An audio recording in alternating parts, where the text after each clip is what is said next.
میرے ابا ہر جمعرات کو برقع پہن کر اور ہاتھوں میں سیاہ دستانے اور پاؤں میں سیاہ جرابیں پہن کر گھر سے نکلتے۔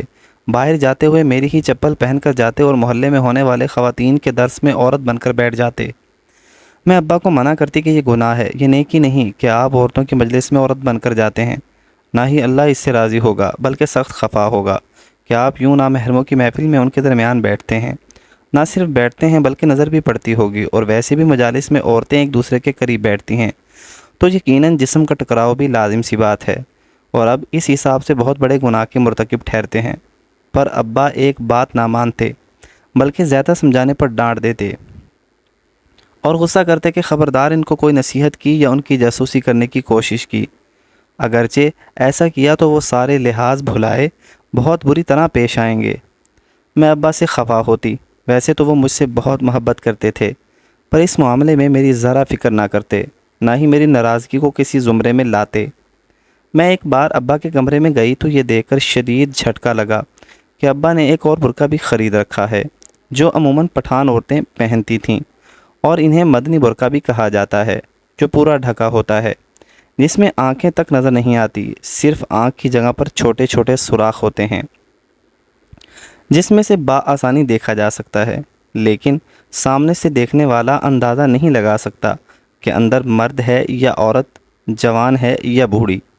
یہ دیکھ کر مجھے اندازہ ہوا تھا کہ ابا آگے بھی ان درس کی مجالس میں پابندی سے جانے کی امید رکھتے ہیں۔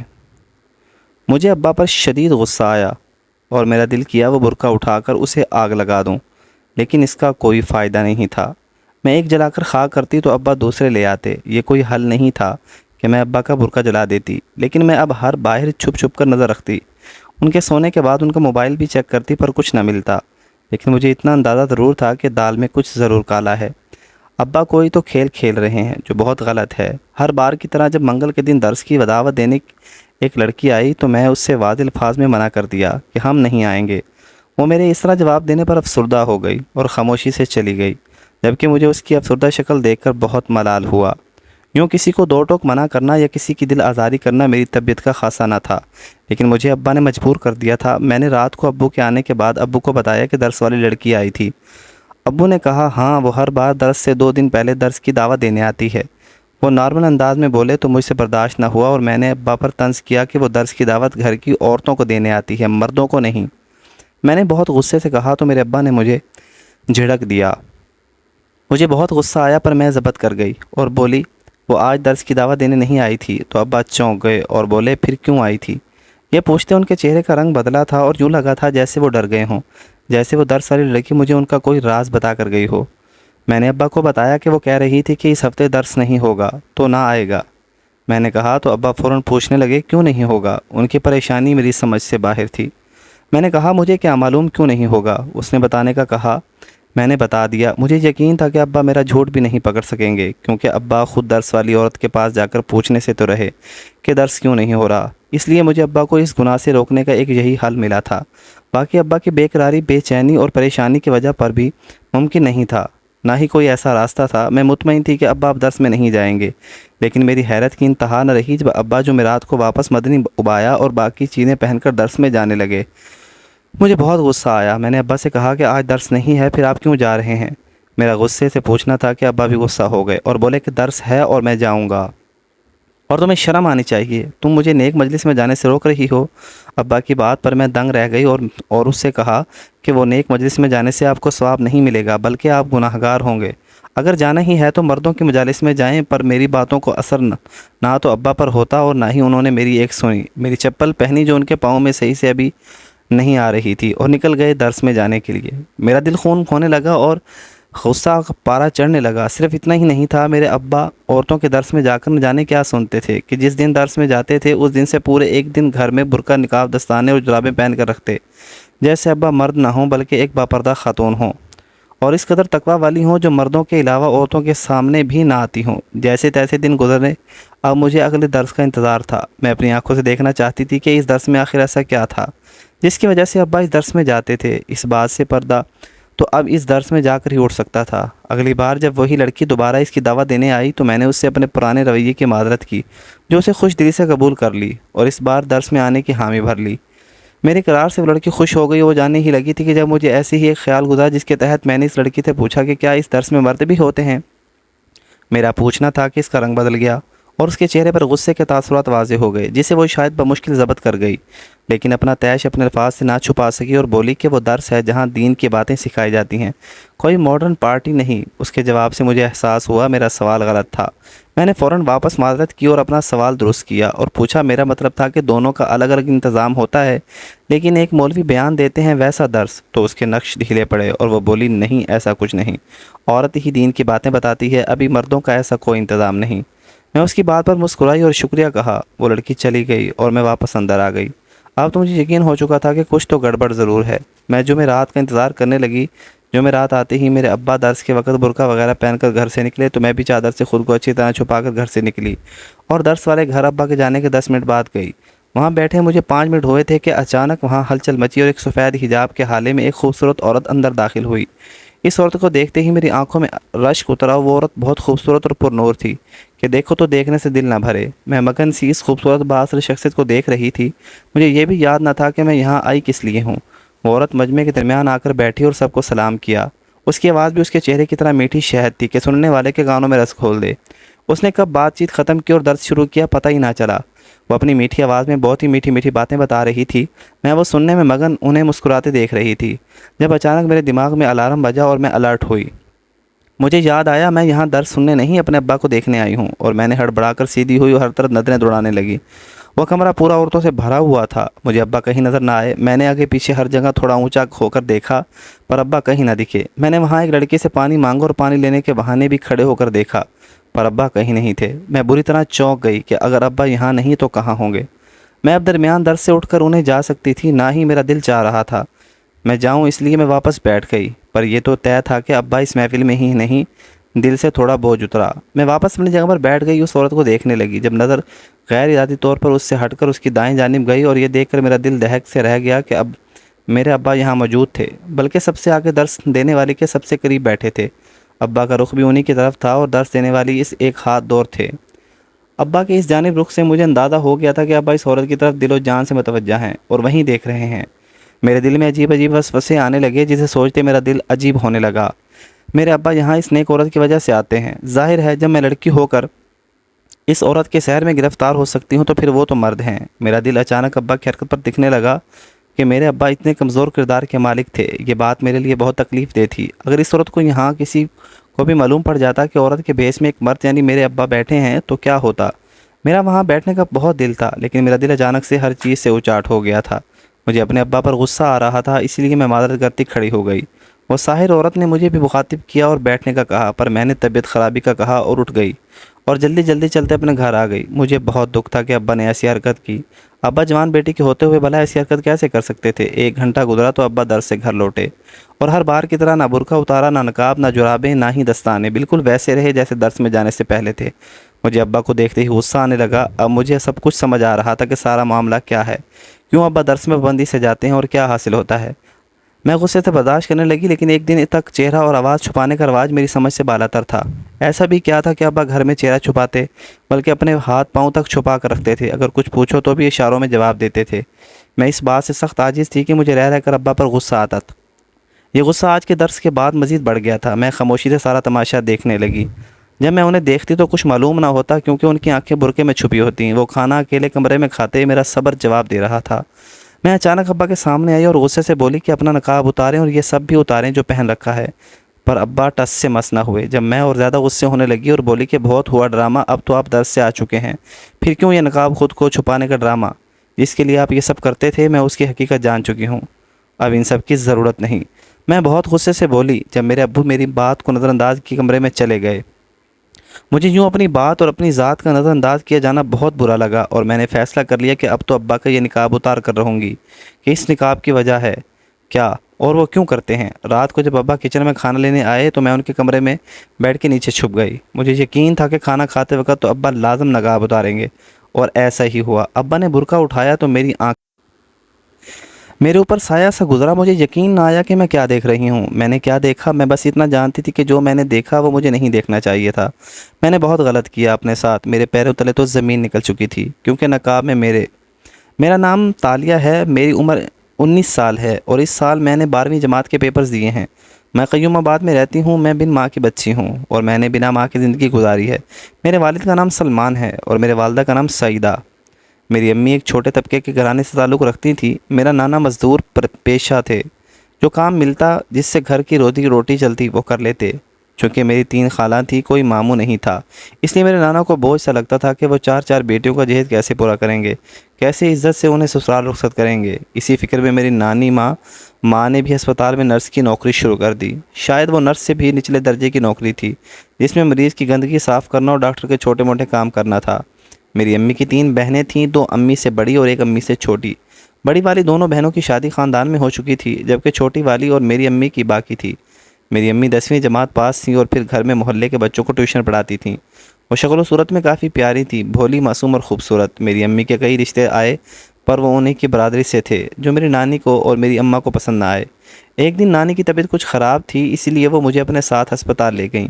صفائی ستھرائی کا کام امی سے نہ ہوا تو وہ نانی نے کیا، باقی مریض کی دیکھ بھال امی کرنے لگیں، اسے کھانا کھلایا، دوائی کھلانا وغیرہ۔ جس وارڈ میں امی کی نوکری لگی وہ وارڈ میں ایک اور مریض تھا جس کا ایکسیڈنٹ ہوا تھا، ٹانگ کی ہڈی فریکچر ہوئی تھی، اور وہ مریض میرے ابو تھے، اور وہ جب سے اس گھبرائی لڑکی کو نظروں میں رکھے ہوئے تھے، جس سے 3 دن ہسپتال میں رہنے کے بعد پہلی بار دیکھ رہے تھے، جو دیکھنے میں نہیں لگتی تھی اور یہاں کا کام سمجھ نہیں پا رہی تھی، اور تو وہ اس کا چہرہ دیکھ کر لگ رہا تھا کہ اسے گھن بھی آ رہی ہے۔ وہ اسی کو وقتاً فوقتاً دیکھ رہے تھے۔ پھر انہوں نے ڈاکٹر سے کہا کہ انہیں بھی ایک نرس کی ضرورت ہے، وہ بل پے کر دیں گے، اور آج ان کے گھر والے نہیں آئیں گے۔ یہ جھوٹ تھا، کیونکہ میرے ابا نے خود فون کر کے منع کیا تھا کہ آج ہسپتال کوئی نہ آئے، اس لیے کوئی نہیں آ رہا تھا۔ پورے اسٹاف میں فارغ صرف میری امی تھی، تو ان کی ڈیوٹی ابا کی دیکھ بھال پر لگی۔ وہ مرد مریض دیکھ کر گھبرائی تھیں، پر ابا نے انہیں کوئی کام نہیں بولا تھا۔ انہوں نے اماں کو بیٹھنے کا کہہ دیا۔ اماں فارغ بیٹھ کر مزید پریشان تھیں۔ ابا نے ان سے گفتگو کا سلسلہ شروع کیا اور بات چیت کرتے ان کے بارے میں پوچھنے لگے۔ ان کی تعلیم، خاندان، مصروفیات، سب کچھ ابو نے باتوں باتوں میں پوچھ لیا۔ بات کرنے سے ابو کو اندازہ ہوا تھا کہ امی بہت بھولی ہیں، وہ زیادہ باہر کی دنیا کو نہیں جانتی۔ ابو، جن کی کل ہی ہسپتال سے چھٹی تھی، وہ فیصلہ کر چکے تھے کہ مزید 1 ہفتہ ہسپتال میں ہی رہیں گے۔ رات 8 بجے امی واپس گھر چلی گئیں۔ ابا بے چینی سے امی کا انتظار کرنے لگے، پر دوسری صبح امی نہیں آئیں۔ ابا کو دوسری نرس دے دی گئی، جو میری نانی تھی۔ ابا اس بات سے لا علم تھے۔ انہوں نے بے چینی سے پوچھا کہ کل یہاں ایک نرس آئی تھی، اور اماں کو اس کا نام بھی بتایا۔ پھر پوچھا کہ آج وہ کہاں ہے، نظر نہیں آ رہی۔ ابا کی بات سنتے نانی چونک گئی اور غصہ دباتے سرد انداز میں بولی کہ وہ میری بیٹی تھی۔ ابا بری طرح ٹھٹک گئے اور اس کے بعد کچھ نہ بولے۔ ابا کو اندازہ ہو گیا کہ وہ لڑکی یہ کام نہیں کرتی، صرف اپنی اماں کی وجہ سے ایک دن آئی تھی۔ پھر ابا نے مزید اپنا وقت ہسپتال میں ضائع نہ کیا اور ہسپتال سے چھٹی لے کر گھر چلے آئے۔ ابا کی ٹانگ ٹھیک ہونے میں 2 مہینے لگے۔ میرے ابا اونچے گھرانے سے تعلق رکھتے، ہر کوئی اعلیٰ تعلیم یافتہ تھا۔ میرے ابا خود باہر ملک سے پڑھ کر پاکستان لوٹے تھے، پھر ایک اچھی سرکاری فارم میں نوکری لگ گئی۔ بائک رائڈنگ کا بہت شوق تھا اور اسی شوق کی نظر ابا کی ٹانگ ہوئی تھی۔ ابا صحت یاب ہوئے تو گھر میں ان کی شادی کی باتیں شروع ہوئیں۔ ابا اپنے گھر میں سب سے چھوٹے تھے۔ ابا کے 2 بڑے بھائی اور 2 بڑی بہنیں تھیں، اور ساری ہی پڑھی لکھی اونچے خاندان سے آئی تھیں اور اونچے خاندان میں گئی تھیں۔ سب سے چھوٹے ابا رہ گئے تھے، اور ان کے لیے سب نے چھوٹی تائی کی بہن کو پسند کیا تھا، لیکن ابا نے انکار کر دیا اور کہا کہ وہ کسی اور کو پسند کرتے ہیں اور اسی سے شادی کرنا چاہتے ہیں۔ جب سب نے اس لڑکی کے متعلق پوچھا اور ابا نے بتایا کہ وہ ایک نرس کی بیٹی ہے اور اس کے ابو ایک مزدور پیشہ انسان ہیں اور لڑکی کی تعلیم میٹرک ہے، تو گھر میں ایک ہنگامہ مچ گیا اور سب نے اس رشتے سے انکار کر دیا۔ چونکہ ابا سب سے چھوٹے تھے اور ضدی بھی، اس لیے ابا نے قسم کھا لی کہ شادی کریں گے تو اسی لڑکی سے، ورنہ نہیں کریں گے۔ کوئی بھی ان کی یہ ضد ماننے کو تیار نہ تھا، لیکن وہ بھی اپنی ضد پر قائم رہے اور مجبوراً ابا کے گھر والوں کو ماننا پڑا۔ وہ ابا کے کہنے پر امی کے گھر رشتہ لے کر گئے، اور رشتہ بھی صرف دادی لے کر گئی۔ امی کا چھوٹا سا گھر دیکھ کر دادی کو ان سے حقارت ہوئی۔ امی کو دیکھتے ہی دل میں انہوں نے اعتراف کیا کہ یہ لڑکی ان کی دونوں بہوؤں سے زیادہ پیاری ہے، لیکن پھر بھی ان کے برابر نہیں، کیونکہ ان کے درمیان سٹیٹس کا ڈیفرنس تھا۔ بہرحال امی ابا کا رشتہ ہو گیا، لیکن شادی سادگی سے طے پائی، کیونکہ کوئی بھی اماں کے گھر بارات لانے کو رضامند نہ تھا۔ 1 ہفتے بعد سادگی سے نکاح ہوا اور امی ابو کے ساتھ رخصت ہوئیں۔ نانا نانی نے اپنی حیثیت کے مطابق امی کو جہیز دینا چاہا، پر ابا نے لینے سے انکار کر دیا۔ شادی کے بعد ابو کی محبت اور بڑھ گئی، لیکن امی ناخوش تھی، کیونکہ ابا کے جاتے گھر والوں کا رویہ ان کے ساتھ ملازمہ سے بدتر ہو جاتا۔ وہ احساس حساسِ کمتری سے روتیں۔ جب یہ بات ابا کو پتہ چلی تو انہوں نے آخری حال الگ ہونا لگا اور وہ کسی کی بھی ناراضگی کی پرواہ کیے بغیر امی کو لے کر گھر سے الگ ہو گئے۔ سب کو بہت اعتراض ہوا، جھگڑا بھی ہوا، پر ابا نے کسی کی ایک نہ سنی۔ شادی کے 2 سال بعد میں پیدا ہوئی۔ گھر میں امی سب کچھ بہت خوشگوار تھا، لیکن جب میں 6ٹھی جماعت میں تھی تو امی کا چکر محلے کے کسی مرد سے ہو گیا۔ میرے ابو جاب پر مصروف ہوتے اور محلے کا وہ آدمی ہمارے گھر آتا۔ ابا کو تو اس بات کا علم نہ ہوا، جبکہ ابا کے گھر والوں کو ہو گیا اور انہوں نے بہت ہنگامہ کیا۔ امی مکر گئیں اور بولی کہ ایسا کچھ نہیں ہے۔ وہ رونے لگیں اور جب مجھ سے پوچھا گیا تو میں نے سچ سچ گواہی دی کہ وہ انکل گھر آتے ہیں۔ یہ سنتے ابو نے امی کو منہ پر تھپڑ مارا۔ امی یقین دلانے لگیں ابو کو، پر ابو نے ان کی نہ سنی اور انہیں گھر سے نکال دیا۔ میری پھوپھو نے ابو کو طلاق دینے کا کہا، پر ابو طلاق نہ دے سکے۔ میری امی مجھے ساتھ لے جانا چاہتی تھیں، پر ابو نے نہیں لے جانے دیا، نہ ہی امی کو مجھ سے دوبارہ ملنے دیا۔ امی کے جانے کے بعد جو پھوپھو کبھی پوچھتی نہ تھیں، وہ مجھ سے محبت کرنے لگیں اور مجھے میری امی کی برائیاں گنواتی رہیں۔ انہوں نے مجھے بتایا کہ میری امی بھاگ گئی کسی کے ساتھ اور وہ اچھی عورت نہیں تھی۔ مجھے اپنی امی سے چڑ ہونے لگی تھی، پھر وہ چڑ نفرت میں تبدیل ہو گئی۔ میں اپنی امی کا ذکر بھی برداشت نہ کرتی۔ ابو نے دوسری شادی بھی نہ کی۔ کہیں نہ کہیں امی سے محبت اب بھی ابا کے دل میں زندہ تھی، جبکہ میری پھوپھو اور تائی نے بہت کوشش کی کہ ابا دوسری شادی کر لیں۔ وقت یوں ہی گزرتا رہا اور پھر میں نے گھر سنبھال لیا۔ ان سب میں مجھے بہت مشکل درپیش ہوئی۔ میری پھوپھو مجھے آ کر کہتی کہ میں اپنے ابا کو سمجھاؤں کہ وہ دوسری شادی کر لیں، میرے ساتھ یہ ظلم نہ کریں۔ میں دل پر پتھر رکھ کر ابا کو سمجھاتی، پھر ابا نہ مانتے۔ سب کچھ ٹھیک تھا، پھر اچانک ابا نے برقع پہن کر درس میں جانا شروع کر دیا۔ پہلے میں ابا کی حرکت سے سخت پریشان تھی، لیکن پھر جب میں وہاں گئی تو میں سمجھ گئی ابا اس درس دینے والی کی وجہ سے وہاں جاتے ہیں۔ لیکن اب جو میں نے دیکھا، میرے پیروں تلے زمین نکل گئی، کیونکہ برقعے میں کوئی اور نہیں، میری امی تھیں۔ میں باہر ان کے سامنے آئی، پھٹی آنکھوں سے آنکھوں میں آنسو لیے انہیں گھورنے لگی۔ میں نے چلا کر کہا، آپ کیوں آئیں یہاں؟ تو وہ روتے ہوئے مجھے اپنے گلے لگانے لگیں، لیکن میں نے انہیں خود سے دور کر دیا اور روتے ہوئے اپنے کمرے میں بند ہو گئی۔ اب مجھے سمجھ آیا کہ اب آیا کیوں نہیں اترتا تھا، کیونکہ ہر جمعرات درس کے 1 دن بعد ابا کی جگہ امی گھر ہوتی تھیں۔ سالوں سے میں ترسی تھی ان کی ممتا کے لیے، اور وہ اب یوں سامنے آئی تھیں۔ یہ میرے لیے بہت گہرا صدمہ تھا۔ میں کمرے میں بند زاروں کے تار رونے لگی۔ جب کچھ دیر بعد میرے کمرے کا دروازہ کسی نے باہر کی چابی سے ان لاک کیا، میں نے سر اٹھایا تو ابا تھے۔ میں ان کے گلے لگ کر رونے لگی تو میرے ابا خود بھی روتے ہوئے میری پیٹھ سے ہلاتے ہوئے مجھ سے معافی مانگنے لگے، اور پھر جو اعتراف انہوں نے مجھ سے کیا وہ میری بنیاد ہلا گیا۔ میری امی سے میرے پھپھو اور تائی کی نفرت اتنی بڑھ گئی تھی کہ انہوں نے محلے میں ایک آدمی کو پیسے دیے جو روز گھر میں اپنے کبوتر ڈال کر انہیں اٹھانے آ جاتا تھا۔ میرا ذہن اس وقت چھوٹا تھا، مجھے اندازہ نہیں تھا، لیکن میری گواہی نے امی کو بدکردار ثابت کر دیا اور ابو نے انہیں گھر سے نکال دیا۔ ابو نے سب کے کہنے کے بعد بھی دوسری شادی نہ کی، کیونکہ وہ امی سے محبت کرتے تھے۔ امی نے درمیان میں ابو سے بات کرنے کی، مجھ سے ملنے کی بہت کوشش کی، پر ابو نہ مانے۔ پھر 2 ماہ پہلے چھوٹی پھوپھو کی طبیعت بہت ناساز تھی۔ انہوں نے خوف خدا آیا تو ابو کو ساری حقیقت بتائی۔ ابا شرمندگی سے کئی دن اپنے کمرے میں بند رہے، اور پھر جب امی کے گھر گئے انہیں لینے، ان سے معافی مانگنے، تب ان کو جھٹکا لگا کہ ان کا ایک بیٹا ہے۔ جب انہوں نے امی کو گھر سے نکالا تو امی ماں بننے والی تھیں۔ ابا نے امی سے بہت معافی مانگی، پر امی نے معاف نہ کیا، لیکن ابا مستقل انہیں مناتے رہے، تو انہوں نے معاف کرنے کی حامی بھری، لیکن واپس ابو کا ساتھ قبولنے سے انکار کر دیا، اور معاف بھی اس شرط پر کیا کہ ابو امی کے بارے میں مجھے نہیں بتائیں گے۔ لیکن امی صرف 1 دن میرے ساتھ گزار بھی جاتی تاکہ مجھے دیکھ سکیں۔ وہ گھر جہاں درس ہوتا تھا وہ امی کی دوست کا تھا۔ ابا وہاں برقع وغیرہ پہن کر اوپر چلے جاتے اور امی ابو کا برقع پہن کر درس میں بیٹھ جاتی۔ اس دوران بھی ابا انہیں منانے کی کوشش کر رہے تھے۔ ابا اپنے بیٹے سے ملنے کے لیے بھی تڑپ رہے تھے، پر اماں ملنے نہیں دیا۔ میں یہ سب سمجھ میں آ گئی تھی۔ مجھے اپنا آپ اپنے ماں باپ کا مجرم لگنے لگا۔ میں زاروں کی طرح رو رہی تھی۔ جب میری نظر پیچھے کھڑکی کھڑی میری امی پر گئی تو انہوں نے مجھے اپنے پاس بلایا۔ میں ان کے سینے سے لگ کر بہت روئی اور ان سے معافی مانگی۔ میں نے اور ابو نے مل کر امی کو منا لیا اور گھر لے آئے، لیکن ان کا رویہ ابا کے ساتھ اب بھی سرد رہتا ہے، کیونکہ سالوں کی تلخی چند دنوں میں نکلنا ممکن نہیں۔ ابا نے اپنے گھر والوں سے ملنا چھوڑ دیا اور ہم اب ایک مکمل فیملی ہیں۔